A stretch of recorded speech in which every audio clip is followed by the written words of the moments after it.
So you may want to take a soil sample and send it off to get tested.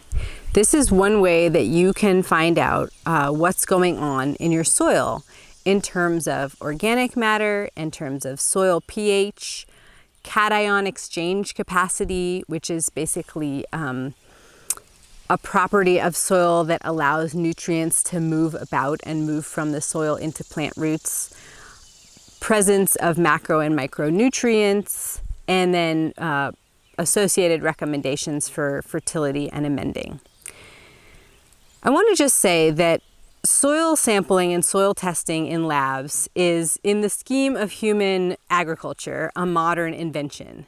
So our ancestors who grew food, who tended the land, who fed themselves before the advent of modern technologies like microscopes, which are used in soil sampling, had different ways of testing the soil and of relating to the soil. And those ways are still absolutely valid and accessible if you learn them and if you practice them.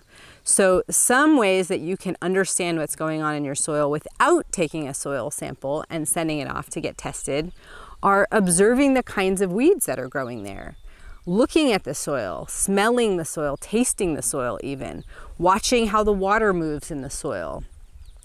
Taking a scoop of soil and mixing it up with water and watching how the different particles settle out. And we'll share a link for figuring out that physical composition of soil. It's really easy to do at home, how much sand, silt, and clay is present in your soil. So there are lots of low-tech ways that you can get to know your soil that don't involve a soil test lab. However, I find that sending off a sample and getting it tested in a lab can be a really helpful kind of baseline piece of information, especially because we are working, most of you, I would imagine, are working with soil that wasn't tended by your grandparents and great-grandparents and their great-grandparents. So those other ways of getting to know soil and relating to soil fertility can take more time. And a soil test can kind of speed up, it gives you a snapshot right now of certain qualities of the soil. Most soil tests don't include soil biology. So they're not going to tell you, the kinds of bacteria, beneficial and pathogenic, that might be living in your soil, the kinds of fungi and protozoans, and all of that is hugely impactful on soil health and the resulting plant health from plants that are growing in that soil. And your basic standard soil test is not going to tell you that. Although you can get a microbial soil test, they tend to be quite a bit more expensive.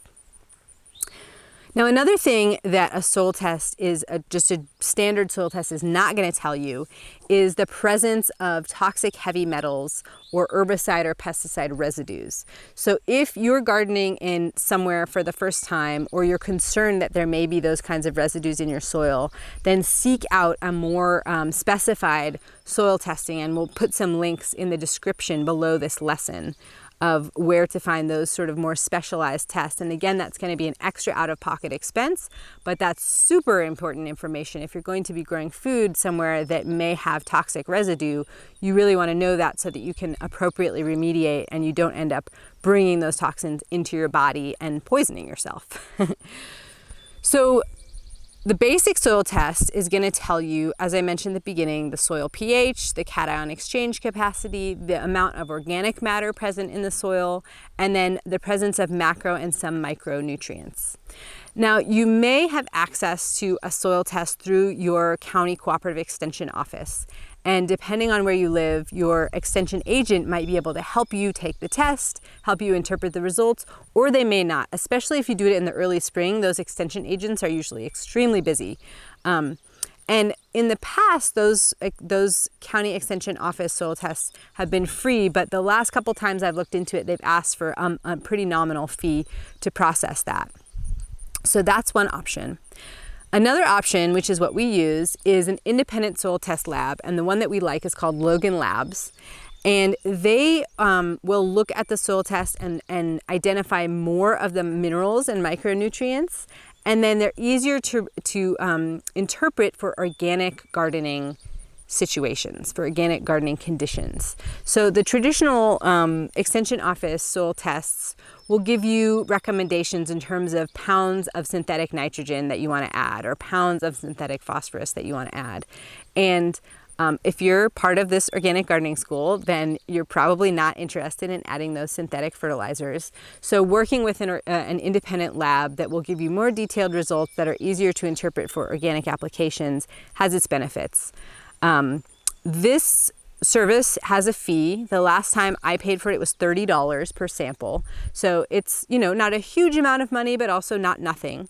So if money is a barrier for you, then if the extension office option is free, or there's some home soil test kits that you can do that give you very basic information like pH and nitrogen, phosphorus, potassium, then that's a fine option too if that's what is accessible to you. And then you can, in all cases, engage those other more relational testing techniques of watching the weeds, watching how plants grow, watching how the water moves, and just getting to know your soil viscerally and through that ongoing relationship.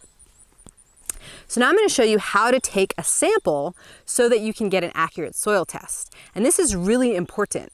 So your test is only going to be as good as your sample. If you just were to scrape some soil off the surface and send it away for a test, that's not going to give you information about the soil where the plant roots are living. So plant roots do not live, for the most part, on the surface of the soil. They live further down. And if you're gardening in a larger area, then you're going to want to take samples from several different areas, and the recommendation is to do a zigzag pattern over the area that you're gardening, the field or whatever kind of area, backyard, and take all of those samples, mix them together in a bucket, and then take the sample amount out of that bucket once it's been homogenized from all of those samples. So that gives you kind of an overall picture. So with Logan Labs, it's 2 cups. So you want to get, a cup here and there from 5 to 10 places, depending on the size that you're working with. Mix them all together and then take out 2 cups.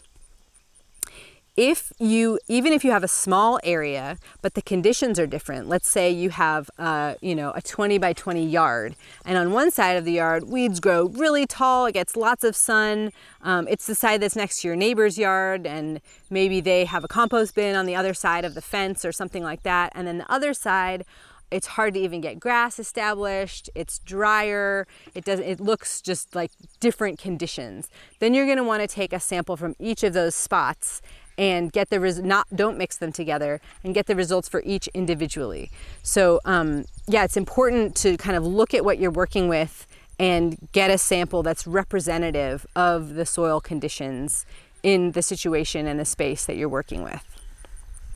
So the first thing to do when you're going to take a soil sample is to remove the plants and any kind of duff or mulch that's on the surface of the soil. So what I'm going to do here is just pull up these few weeds here, because you don't want to get actual plant material in your soil sample, because that will throw off the amount of organic matter, because plants are 100% organic matter. So then what you're going to do is you're going to cut a V-shaped hole into the ground with your shovel.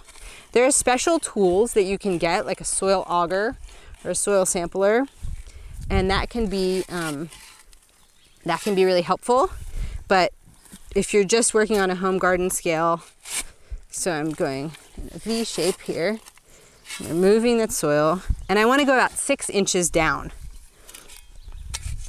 And fortunately, that's about the depth of a shovel, most shovel blades. So 6 inches down. And then once I'm about 6 inches down, what I'm going to do is take a slice. This soil is pretty dry. We haven't had a lot of, there's ants, unfortunately. Sorry, ants. So I'm going to take a slice, basically. It's kind of falling apart. But basically a slice of the soil. And I'm going to take off the top inch or so. And then I'm going to put this sample into my bucket. So this soil is already pretty dry, but if you're working in more moist conditions, ideally you don't want to take a soil sample when the soil is really, really wet. It just is harder to take the sample and it can damage the soil. But if it's damp or moist, you can take the soil sample and then spread it out on a cardboard box or a paper bag or some situation where it can dry out, because you want to have it be more dried out. To mail it, it's cheaper to mail because it weighs less, and also they're going to dry it out in order to test it.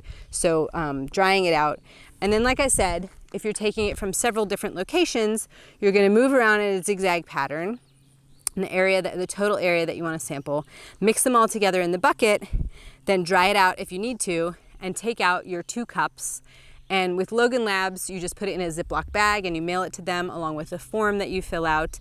And with a county extension office, often they'll give you a little soil test box that you put it in, and then you mail it to their lab or drop it off at their lab in the box. And the test results will come back. It will be, oftentimes it'll be an email, sometimes they'll mail it to you. And then you can use the tools that we'll link to interpret those tests and decide, how to move forward. The recommendation is to retest your soil about every 2 to 3 years. So if you've added amendments like rock phosphate or lime, those amendments, those rock-based amendments, break down slowly. So you won't see the difference that they make in your soil chemistry after 1 year. It takes a couple of years for them to break down. So checking in, taking a new soil sample every few years is really helpful to see if what you're adding and if your management strategies are having the intended impact. So let's say you're adding lots of compost, you're mulching, you would assume that the results of that would be higher organic matter in your soil. But taking a soil sample and sending it away to get tested will give you empirical information on whether the organic matter is increasing, and if that's also maybe throwing off the pH, or if that's impacting the soil in some unintended way. So again, sending soil to a lab is one tool that we have to use in the modern world. It's not the only tool to get to know your soil and to work with and improve the health of your soil, but it can be a really useful tool, especially in the short term, to give you a snapshot of where the soil is at and point you in the right direction in terms of creating more ideal conditions for growing vegetables in your garden.